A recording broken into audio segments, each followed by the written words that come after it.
दोस्तों आज इस वीडियो में हम बात करने वाले हैं कि आरबीसी बोर्ड अजमेर के द्वारा कक्षा 10वीं और कक्षा 12वीं का जो रिजल्ट है वो किस आधार पे तय किया जाएगा। क्योंकि बहुत सारे स्टूडेंट और अभिभावक यही सोच रहे हैं कि आखिरकार बोर्ड के द्वारा इन विद्यार्थियों का रिजल्ट है वो किस बेस पे तैयार किया जाएगा। जबकि सीबीएसई बोर्ड ने अपने रिजल्ट का जो पैटर्न है वो जारी कर दिया है, तो क्या आरबीसी बोर्ड है वो सीबीएसई पैटर्न को फॉलो करेगा या नहीं, इसी को लेकर इस वीडियो में हम बात करने वाले हैं। अगर आपको भी जानना है तो वीडियो के साथ वो आप बने रहे। नमस्कार साथियों, मैं हूं आपका अपना साथी राजगुरु जी और आप देख रहे हैं राज स्कूल हेल्प यूट्यूब चैनल। तो चलिए वीडियो को शुरू करते हैं।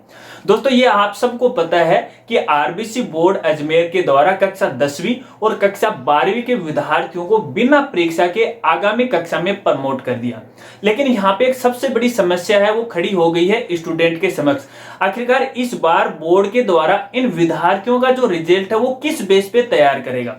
दोस्तों आपकी जानकारी के लिए बता दूं कि इन विद्यार्थियों का रिजल्ट तैयार करने के लिए यहाँ पर 12 सदस्यों की एक कमेटी बनाई गई है, जिसके अंदर निदेशालय के निदेशक महोदय, बोर्ड के सचिव महोदय, इसके अलावा अलग अलग स्कूलों के हैं प्रिंसिपल हैं, इस कमेटी के अंदर शामिल किए हैं। कहने का मतलब है कि 12 सदस्यों की एक कमेटी बनी है और ये जो कमेटी है पूरी जांच पड़ताल करके अपनी जो रिपोर्ट है वो राज्य सरकार को और शिक्षा विभाग को सौंपेगा और फिर तय किया जाएगा कि आखिरकार कक्षा 10वीं और कक्षा 12वीं के जो विद्यार्थियों का रिजल्ट है वो किस आधार पर तय किया जाएगा। ये तो एक बाद की बात है, लेकिन यहाँ पे एक दूसरी तरफ सवाल ये भी खड़ा हो जाता है विद्यार्थियों के समक्ष कि सीबीएसई बोर्ड ने अपने जो रिजल्ट है उसका जो पैटर्न है वो जारी कर दिया है। रिजल्ट जारी करने की बात है वो सीबीएसई ने कर दी है, तो क्या आरबीसी जो बोर्ड है वो सीबीएसई की तरह ही अपना रिजल्ट है वो जारी करेगा। तो यहाँ पे आपकी जानकारी के लिए बता दूं जिन साथियों को नहीं पता है कि देखिए सीबीएसई बोर्ड ने अपना जो 10th का और 12th का जो रिजल्ट जो पैटर्न जो जारी किया है उसके अंदर अगर पहले अपन कक्षा 12वीं की बात करें तो यहाँ पे कक्षा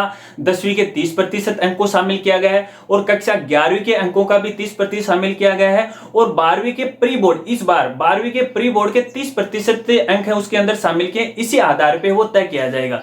तो अपन सबसे बड़ी सवाल ये उठता तो क्या आरबीसी बोर्ड भी इसी तरह से फॉलो करेगा। तो दोस्तों आपकी जानकारी लेके बता दूं कि आरबीसी बोर्ड ऐसा कतई नहीं कर सकता। वो सीबीएसई बोर्ड का जो पैटर्न जारी किया गया है उस पैटर्न को फॉलो नहीं कर सकता। इसके भी कई कारण है जो आप यहां पे सुन लीजिएगा। पहले मैं यहां पे कक्षा 12वीं के लिए यहां पे बात कर रहा हूं। अगर मान लीजिए अपने आरबीसी बोर्ड के द्वारा 12वीं का रिजल्ट तैयार किया जाता है, अगर वो सीबीएसई पैटर्न को फॉलो करता है तो उसमें क्या कमी है वो बता देता हूं। देखिए अगर बात करें यहां पर तो वो विद्यार्थी तो फिलहाल 12वीं के अंदर हैं जिन्होंने पिछले साल भी 11वीं की परीक्षा नहीं दी थी, क्योंकि पिछले साल भी कोरोना के चलते हुए इन विद्यार्थियों को बिना परीक्षा के आगामी कक्षा में प्रमोट कर दिया। यानी 11वीं से वो सीधे 12वीं में आ गए। वहां पर भी उन्होंने ना तो कोई परीक्षा दी और ना ही उनकी कोई मार्कशीट है वो तैयार की गई थी और ना ही उनका रिजल्ट है वो सामने आया था। केवल एक प्रमोट सर्टिफिकेट दिया गया था, उसी आधार पर इन विद्यार्थियों को आगामी कक्षा में यानी वर्तमान में 12वीं में इन्होंने प्रमोट है वो कर दिया। तो उसी आधार पर 12वीं के जो बेस है यानी 30% का बेस वाला तो मामला यहां पे लागू नहीं होता। इसके अलावा बात करें प्री बोर्ड की तो यहां पे अपने आरबीसी बोर्ड के द्वारा किसी भी विद्यालय के अंदर विद्यार्थियों के जो प्री बोर्ड परीक्षा है उसका आयोजन नहीं कराया गया, तो भैया प्री बोर्ड वाला 30% का मामला भी यहां पे लागू नहीं होता। और यहां पे एक सबसे बड़ी बात लागू होती है वो होती है केवल एक बेस बचता है, वो होता है 10वीं की मार्कशीट के आधार पर। यानी विद्यार्थी ने 10वीं के अंदर कितने अंक हासिल किए हैं, एक आरबीसी बोर्ड के पास यही पैटर्न बचा, इसी आधार पे वो रिजल्ट है वो तैयार करने वाला। अगर यहाँ पे बात करें कक्षा 10वीं के विद्यार्थियों के लिए तो यहाँ पे आपको पता है कि कक्षा 10वीं के जो वर्तमान में जो विद्यार्थी हैं वो पिछली साल 9वीं क्लास में प्रमोट हो गए और 10वीं में यहाँ पे आ गए, तो उनका भी रिजल्ट तैयार नहीं है। अगर उनके रिजल्ट की बात करें तो उनका जो रिजल्ट है दोस्तों 8वीं की जो मार्कशीट है उनके आधार पे वो तय किया जाएगा। और बात करें अपने राजस्थान बोर्ड की तो भैया 8वीं बोर्ड में ग्रेडिंग सिस्टम था। अब तो ये अलग बात है वो किस आधार पे नंबर उठाएंगे, लेकिन सीबीएसई बोर्ड के द्वारा जो पैटर्न जारी किया गया है उसको तो आरबीसी बोर्ड कतई है फॉलो नहीं कर सकता। तो ये सबसे बड़ा सवाल आके सामने खड़ा होगा कि आखिरकार किस तरह से रिजल्ट है वो तैयार किया जाएगा। अगर एक तरफ बात करें तो यहाँ पे आरबीसी बोर्ड अजमेर के द्वारा स्कूलों की तरफ से जो सत्रांक है वो मंगवाए जा रहे हैं और इन सत्रांक का जो आधार रखा गया है वो वर्कबुक है, होमवर्क है वो रखा गया है। उसी आधार पर स्कूल है वो सत्रांक तो भेज देगी। नॉर्मली 20-20 नंबर है स्कूल की तरफ से भेजे जाते हैं वो तो भेज देगी। तो आपको यहाँ पे पता है कि इस बार ना तो अर्धवार्षिक परीक्षा हुई, ना ही किसी प्रकार का कोई टेस्ट उसका आयोजन हुआ था, ना कोई प्री बोर्ड हुआ था। 12th क्लास की बात करें तो ना ही यहाँ पे जो प्रायोगिक या प्रैक्टिकल एग्जाम में वो नहीं हुई थी। तो ऐसे में यहाँ पे बोर्ड है वो भी खुद चिंतित हो गया, क्योंकि मेरे बोर्ड जो भी लोग हैं जिनसे मेरी निजी जानकारी, उनसे भी मेरी आज बात हुई थी। उसके बाद ही मैं ये वीडियो बना रहा हूं कि भाई किस आधार पे है मार्कशीट तैयार किया जाएगा, किस आधार पे रिजल्ट है वो तैयार किया जाएगा। तो उन्होंने भी ये कहा कि फिलहाल मामला गड़बड़ है, सोचेंगे कि किस आधार पर होंगे। जब तक ये जो कमेटी अपनी रिपोर्ट सरकार को नहीं सौंप देती है तब तक इसका फैसला करना नामुमकिन है कि आगे क्या किया जाएगा।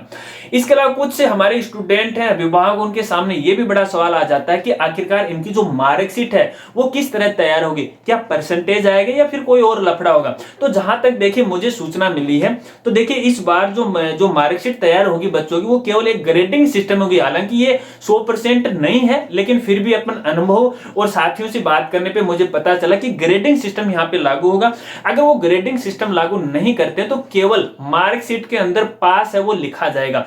लेकिन यहाँ पे अगर मान लीजिए ग्रेडिंग सिस्टम लागू कर देते हैं, पास केवल मार्कशीट में लिखा जाता है या प्रमोटेड लिखा जाता है, तो विद्यार्थियों के सामने समस्या आती है कॉलेज लेवल पे, क्योंकि कॉलेज लेवल में एडमिशन होते हैं परसेंटेज बेस के ऊपर। तो भैया आपकी जानकारी के लिए बता दूं, अगर मान लीजिए कोई स्टूडेंट 12वीं क्लास में और कॉलेज में वो एडमिशन लेना चाहता है, अब परसेंटेज लेवल की बात करें तो वहां पर भी ये नियम लागू नहीं हुआ, क्योंकि जब एक तरफ से नियम बदला जाता है तो धीरे धीरे हर जगह से नियम है वो बदला जाएगा। तो ऐसे में कॉलेज में एडमिशन लेने की किसी प्रकार की कोई दिक्कत नहीं होगी और ना ही कंपटीशन एग्जाम में होगी, क्योंकि पैटर्न जब एक जगह बदलेगा तो हर जगह गवर्नमेंट को या फिर शिक्षा विभाग को बदलना ही पड़ेगा। तो दोस्तों मैं लास्ट में आपको ये कहना चाहूंगा, देखिए फिलहाल जो कमेटी है वो अपने विचार कर रही है। अब वो क्या फैसला है अपनी सरकार या शिक्षा विभाग को सौंपती है वो तो एक आगे की बात है। जब इसके बारे में नई जानकारी आएगी तो आगे के वीडियो में मैं आपको जानकारी देता रहूंगा। लेकिन फिलहाल यहाँ पे जो बेस बचा है रिजल्ट तैयार करने का इन स्टूडेंट का, तो 12वीं क्लास के लिए तो केवल स्कूल के 17 अंक बचे हैं और 10वीं का बेस बचा है। अगर 10वीं क्लास की बात करें तो स्कूल के 17 अंक बचे हैं और 8वीं क्लास का बेस बचा है। इसके अलावा कोई भी भैया यहाँ पे बोर्ड के सामने कोई भी बेस नहीं बचा हुआ कि उस आधार पे रिजल्ट है वो तैयार किया जाएगा। अब कमेटी क्या अपना रिजल्ट सौंपती है वो तो एक आगे की बात है। बस जानकारी तो मैं आपको यही देना चाहता था। आपकी इसके बारे में क्या राय है कि स्टूडेंट का जो रिजल्ट है वो किस आधार पे तय होना चाहिए, एक तो 10वीं बेस के आधार पे या फिर और कोई नियम है राज्य सरकार या फिर शिक्षा विभाग को लाने चाहिए। अपनी राय है वो कमेंट में मुझे जरूर बताना। जानकारी अच्छी लगी हो तो वीडियो को लाइक करना, शेयर करना और चैनल पे नए और अभी तक चैनल को नहीं सब्सक्राइब किया तो चैनल को भी सब्सक्राइब कर लेना। बेल आइकन है वो दबा लेना, ऑल नोटिफिकेशन है उसे भी दबा लेना, ताकि जब भी इस बारे में कोई नया वीडियो अपलोड करूं तो एक नोटिफिकेशन है वो आप तक वो पहुंच जाए। मिलते हैं फ्रेंड्स अगली एक नई वीडियो के साथ, तब तक के लिए जय हिंद, जय भारत।